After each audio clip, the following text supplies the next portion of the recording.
요즘에도 나는 복 받은 사람입니다 라고 말하는 사람들이 있을까요?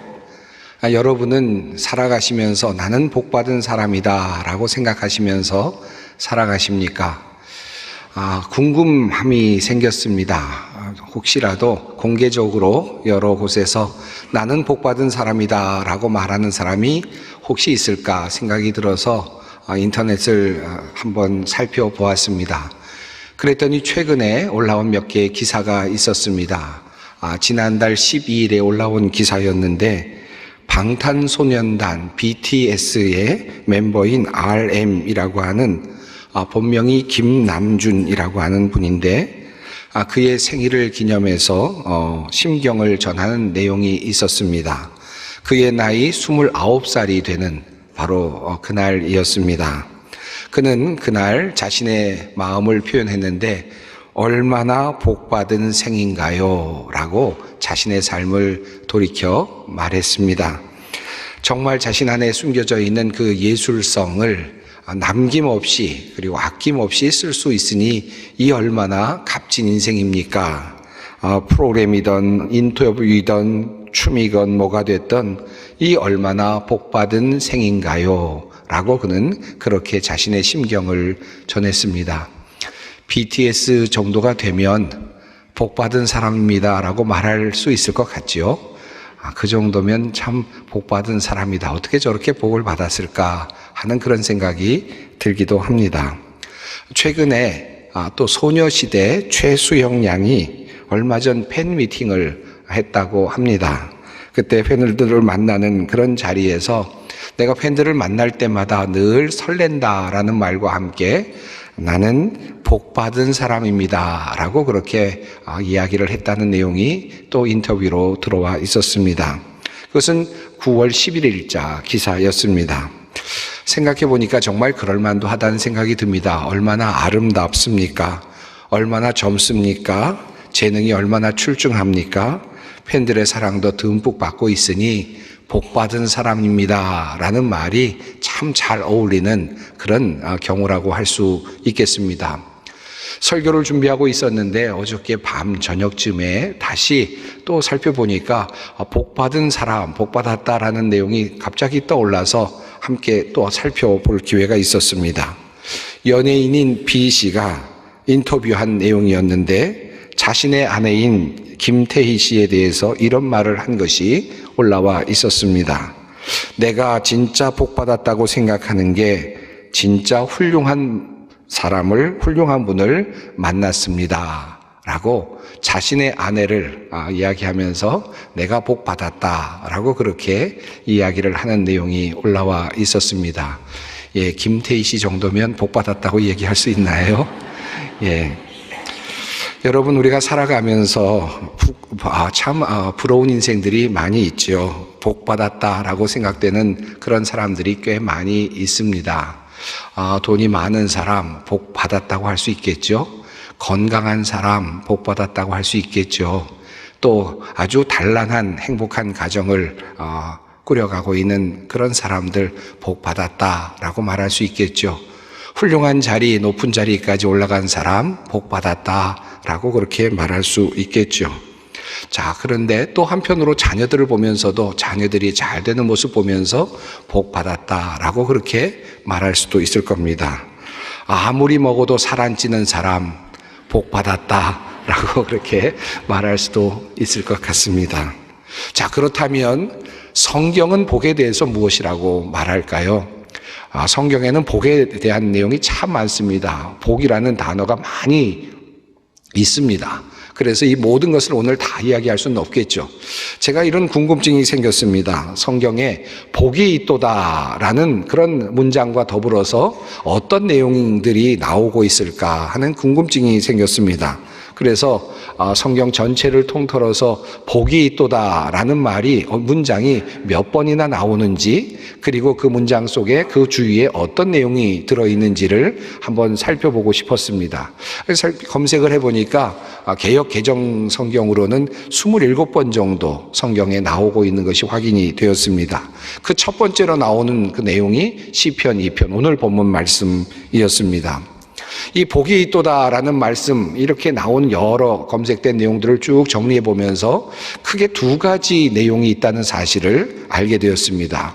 성경에 나오는 복이 있도다라고 하는 이 말씀의 한 절반 정도는 이 세상에서 살아가면서 누릴 수 있는 복에 대한 내용들이 있었습니다. 이 세상에서 우리가 어떤 복을 누리며 살 수 있을까? 복이 있도다라는 이 말씀 속에 한 절반이 그것에 해당이 되었습니다. 그런데 참 재미있게도 성경에 나오는 복이 있도다라는 말씀의 또 다른 절반은 이 세상 너머에 있는, 이 세상이 포함되지 않는 그러한 복이었습니다. 다시 말하면 우리의 죽음 이후에 있을 복, 또 우리가 살아가는 그 세상 이후에 있을 복에 대한 내용이 또 한 절반 정도 있는 것을 확인할 수 있었습니다. 저는 이것을 보면서 이런 생각이 들었습니다. 이 성경 말씀이 참 진리이구나 하는 생각이 들었는데, 왜냐하면 우리 인생은 결국 이 세상 속에서 유한하게 끝나게 되고, 그리고 우리는 또 다른 세상을 바라보고 있기 때문입니다. 그러므로 이 세상 속에서의 복, 그리고 또 다른 세상 속에서의 복을 말씀하고 있는 성경이 참 진리이다라는 생각을 하며 말씀을 다시 보게 되었습니다.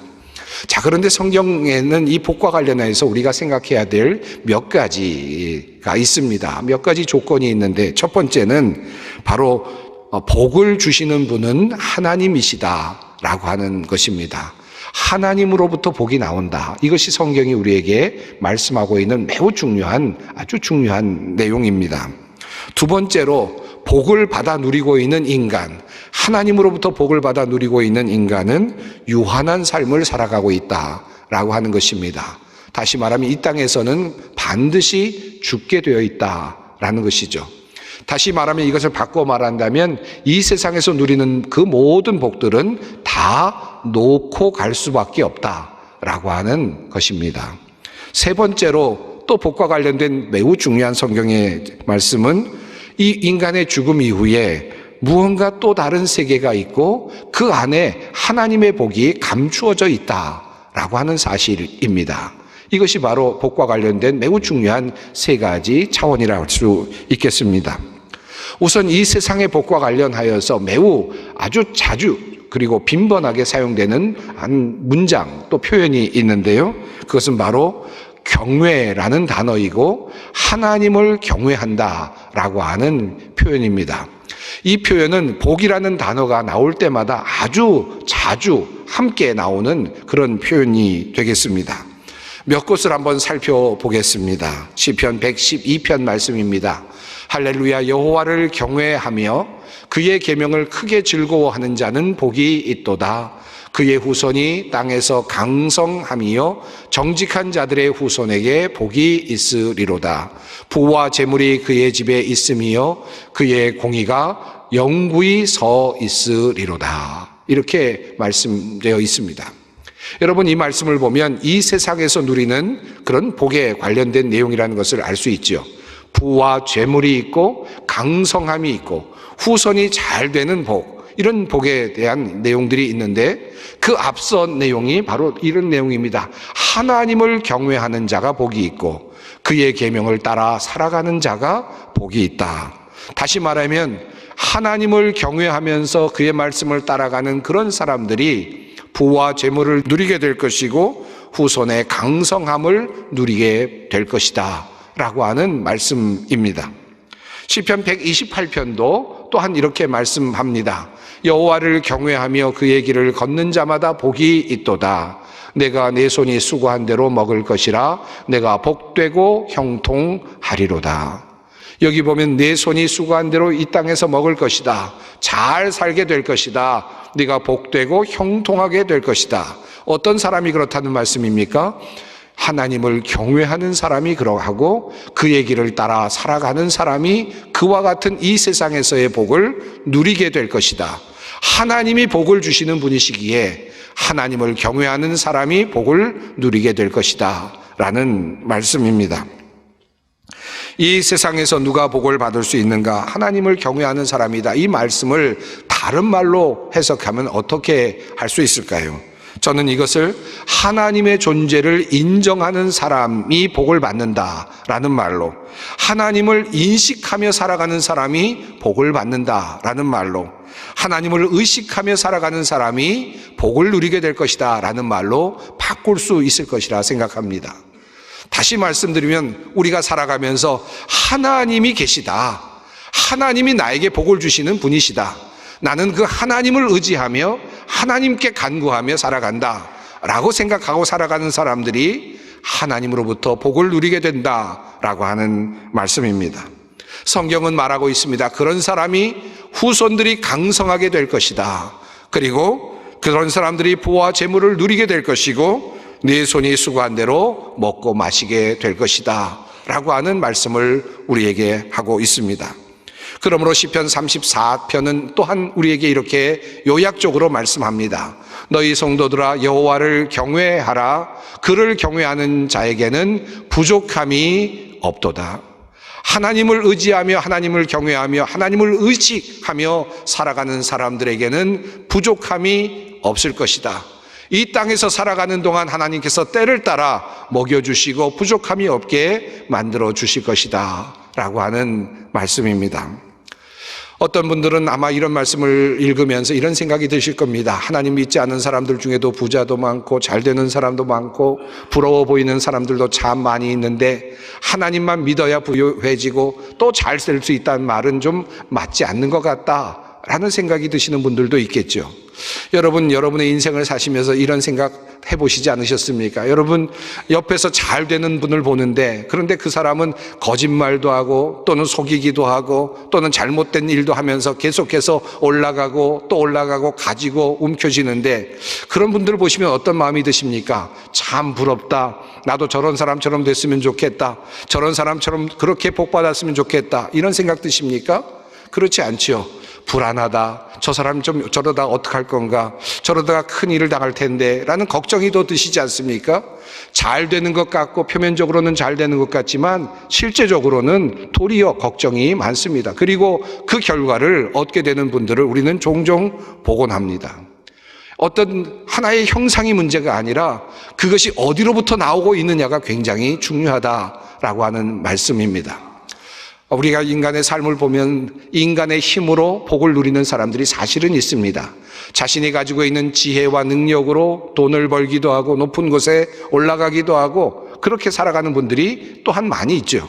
인간이 그 정도의 능력은 가지고 있기에 부를 창출할 수도 있고 또 다른 어떤 것들을 만들어낼 수도 있습니다. 그러나 그 모든 것들이 같은 모양이라 할지라도 하나님으로부터 우러나오고 있는, 하나님으로부터 나오고 있는 생명의 젖줄기와 같은 것으로부터 나오고 있는 부요함이 있고 복이 있다라고 하는 사실입니다. 성경은 그 사실을 우리에게 말씀하고 있습니다. 하나님으로부터 그 복이 임한다는 사실 말씀하고 있는 것입니다. 자, 그렇다면 이 세상에서의 복은 하나님을 경외하고 하나님을 두려워하고 하나님을 의식하며 살아가는 사람들이 누리는 복이라고 한다면 이 세상 너머에 있는 복은 어떠한 복이 되겠습니까? 성경이 우리에게 늘 말씀하고 있는 매우 중요한 사실이 있죠. 그것은 바로 우리 인간에게는 끝이 있다라고 하는 것입니다. 성경은 이러한 인간의 운명을 이렇게 분명하게 표현하고 있습니다. 귀인들을 의지하지 말며 도울 힘 없는 인생도 의지하지 말지니 그의 호흡이 끊어지면 흙으로 돌아가서 그날에 그의 생각이 소멸하리로다. 야곱의 하나님을 자기의 도움으로 삼으며 여호와 자기 하나님에게 자기의 소망을 두는 자는 복이 있도다. 이 말씀은 참 놀랍습니다. 인생은 그저 허무하게 끝나게 될 것이다. 결국 모든 것이 소멸하게 될 것이고 흙으로 돌아가게 될 것이고 생각조차도 이미 소멸하게 될 것이다. 이 말씀을 성경이 합니다. 그런데 그러면 끝 아닙니까? 다 끝난 것 아닙니까? 절망 아닙니까? 그럼에도 불구하고 한 가지 희망을 성경은 우리에게 말씀하고 있습니다. 그런데 하나님에게 소망을 두는 사람은 무언가 길이 있다는 것입니다.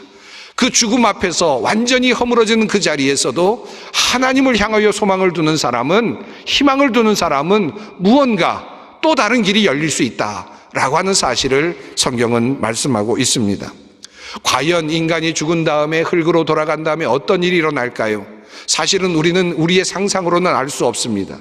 그저 우리의 생각으로는 알 수 없습니다. 그런데 성경은 우리에게 분명히 말씀하고 있습니다. 히브리서 9장의 말씀입니다. 한 번 죽는 것은 사람에게 정해진 것이요 그 후에는 심판이 있으리니. 인간의 삶을 요약하고 인간의 삶을 정리하며 인간이 죽은 후에 인간의 마지막 후에는 하나님의 심판이 있을 것이다 라는 사실을 성경은 우리에게 말씀하고 있습니다. 자, 그렇다면 하나님의 심판 앞에 설 때, 우리가 죽음 후에 하나님의 심판 앞에 설 때 우리는 온전할 수 있을까요? 공의로우시고 모든 것을 아시는 하나님, 영원하신 하나님, 전능하신 하나님의 눈에 우리가 과연 옳게 보일 수 있겠습니까? 이것이 우리에게는 두려움이기도 합니다. 로마서 8장은 그러므로 이렇게 말합니다. 그러므로 이제 그리스도 예수 안에 있는 자에게는 결코 정죄함이 없나니 이는 그리스도 예수 안에 있는 생명의 성령의 법이 죄와 사망의 법에서 너를 해방하였음이라.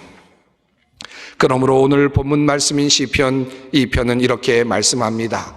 그런즉 군왕들아 너희는 지혜를 얻으며 세상의 재판관들아 너희는 교훈을 받을지어다.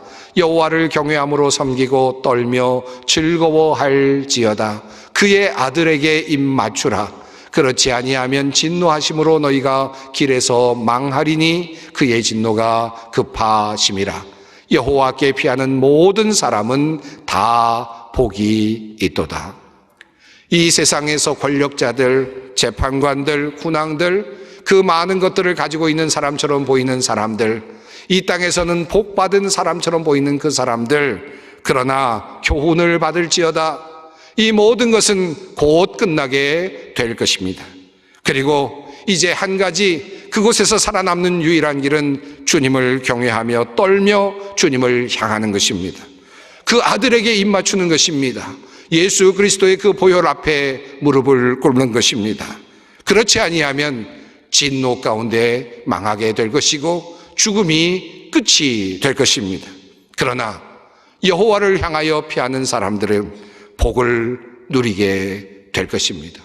이것이 성경이 우리에게 말씀합니다. 하는 내용입니다. 예수님께서 이 땅에 오셔서 하신 주옥과도 같은 말씀들이 있습니다. 내가 곧 길이요 진리요 생명이라. 나는 부활이요 생명이라. 내게 오는 자는 줄이지 않을 것이다. 내게 오는 자에게 영원한 생명을 줄 것이다. 주님께서는 끊임없이 말씀하셨습니다. 그리고 또한 주님께서 말씀하셨습니다. 누구든지 나로 말미암아 실족하지 아니하는 자는 복이 있도다 하시니라. 예수 그리스도를 붙잡는 우리들은 복이 있습니다. 제가 미국에서 목회할 때 일입니다. 어떤 분이 늘 예배 때마다 아주 한동안 오랫동안 그저 교회를 나오기는 했는데 교회 예배당 안으로 들어오지 않은 그런 분이 계셨습니다. 자기 아내와 아이들은 교회 예배당으로 들여보내고는 밖에서 예배가 끝날 때까지 기다렸다가 그리고 아내와 아이를 데리고 돌아가는 그런 분이 계셨습니다. 그런데 그분은 사실은 미국에서 굉장히 유명한 석학이었고 굉장히 중요한 분이었습니다. 위대한 핵물리학자였는데 국가가 안전을 보호하는 수준의 그런 사람이었습니다. 그래서 밖에 나와서 항상 그저 아내와 아이들을 픽업하고 또 라이드를 해주는 그런 일이 계속됐는데 어느 날부터 슬금슬금 예배당 안으로 그분이 들어오기 시작했습니다. 그리고 예배를 함께 드리기 시작했는데 조금씩 그 안에 신앙심이 생겨나기 시작했습니다. 그래서 교회당 안에 와서 함께 예배를 드리는 일이 이제 계속되었습니다. 얼마 되지 않았는데 그만 큰 일이 생겼습니다. 그가 암 선고를 받게 된 것입니다. 그런 일이 일어나게 되니까 모든 성도들이 긴장을 하고 또 염려를 하게 되었습니다. 모처럼 이제 예수를 막 믿게 되었는데 이렇게 예수를 믿게 되었는데 암에 걸렸으니 실망하고 도리어 예수를 떠날지 않을까 하는 그런 생각이 들어서 많은 교우들이 함께 기도를 하였습니다. 하지만 결국 1년여 동안의 투병 끝에 그는 세상을 떠나게 되었습니다. 그런데 그가 이렇게 투병의 생활을 하는 중에 그가 세상을 떠나기 마지막 즈음에 그분이 했던 말이 제 마음속에 아주 오랫동안 남아 있습니다. 그분은 이런 내용을 말씀하였습니다. 나는 수지 맞은 인생입니다. 내가 이 땅에 태어나서 인류를 위해서 큰 일을 할 수 있게 되었으니, 나의 연구 작업을 통해서 큰 일을 할 수 있었으니 참 감사하고, 사랑스러운 아내를 만났으니 참 감사하고, 귀한 자녀들 얻고 그들의 미래를 축복할 수 있으니 참 감사하고, 그리고 가장 중요한 것은 인생이 결국은 죽음으로 끝난다는 것은 자명한 사실인데, 내가 이제 그것이 끝난 다음에 어디로 가는지를 알게 되었고, 그리고 그것으로 갈 믿음을 갖게 되었으니 저는 정말 복 받은 사람입니다. 그렇게 이야기를 하는 것입니다. 그리고 그는 세상을 떠났습니다. 아마도 그는 하나님의 나라에서 복 받은 인생으로 또한 또 주님과 함께 영원한 삶을 함께 살아가고 있으리라 생각합니다. 어느 날 제가 장례식장에 갔을 때 입관 예배를 함께 드렸던 적이 있었는데, 입관 예배를 할 때는 이제 고인을 관으로 모시고, 관에 모시고 이제 이렇게 다 모으는 그런 일을 하게 되죠. 사실은 마지막으로 그분의 시신을, 몸을 보는 그런 시간이기도 합니다. 가장 정말 엄숙하기도 하고 가장 슬픈 그런 시간이 입관 예식이 되죠. 그 입관 예식을 이제 마무리하는 때였는데, 그곳에 있었던 한 분이 가족이었던 것 같은데, 제가 이곳에서 노래를 하나 부르고 싶습니다 라고 하는 겁니다. 그런데 입관 예배를 드리는데 노래를 부른다는 게 참 쉽지는 않은데, 그래도 노래를 부르겠다니까 한번 노래를 불러보세요 라고 그렇게 허락을 했습니다. 나훈영 씨의 시편 23편을 그가 노래를 불렀습니다. 여호와는 나의 목자시니 내게 부족함이 없으리로다. 여호와는 나의 목자시니 내게 부족함이 없으리로다. 관이 놓여있는 그 자리에서 나로 하여금 푸른 초장에 눕게 하시며 잔잔한 물가로 인도하시도다. 진실로 선함과 인자하심이 나의 사는 날까지 나를 따르리니 내가 여호와의 전에 영원토록 거하리로다. 그 노래를 관 앞에서 부르는데 영원토록 이 말씀이 가슴에 확 들어왔습니다. 그리고 그렇다, 정말 그렇다 라고 그런 마음으로 그분을 환송할 수 있었습니다. 우리 기독교는 관 앞에서, 죽음 앞에서도 영원하신 주님 앞에 노래를 부를 수 있고, 그리고 또 그 믿음을 표현할 수 있는 종교입니다. 오늘 나는 복 받은 사람입니다. 어떤 분들은 나는 참 복이 없습니다 라고 말할지 모르지만, 여러분 이 믿음을 갖고 있다는 이것만으로 이미 여러분은 복 받은 사람입니다. 이 세상을 넘어 하나님의 나라에까지, 영원한 나라에까지 이르는 복을 받은 사람입니다. 이 믿음으로 우리의 삶을 힘차게 살아가시기 바랍니다.